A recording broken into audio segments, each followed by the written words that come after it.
Davam edirik. Bu il ali məktəblərə qəbulda 3-cü qrup üzrə bəzi ixtisaslarda keçid ballarında artım ola bilər. Dövlət İmtahan Mərkəzindən belə açıqlama verilib. Ekspertlər də düşünür ki, bu il 2 və 3-cü ixtisas qruplarında ciddi rəqabət olacaq.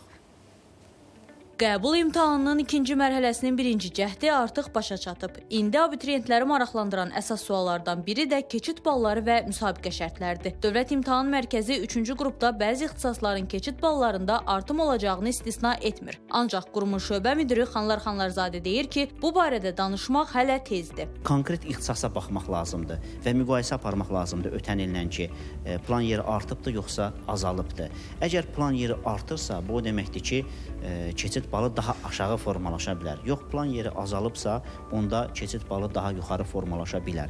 İndi müqayisə eləsək, 2,21% artıbdır, amma müsabiqə iştirakçılarının sayı da çox idi. Dəqiq hansısa bir proqnoz iləri vermək ki, kəskin bir sıçrayış olacaq, yox, belə bir şey olmayacaq, belə bir şey gözlənilmir. Ekspertlər isə hesab edir ki, bu il 2 və 3-cü ixtisas qruplarında ciddi rəqabət olacaq. 150-dən çox bal toplayanların sayı 10 min nəfər keçənlə müqayisədə daha çoxdur.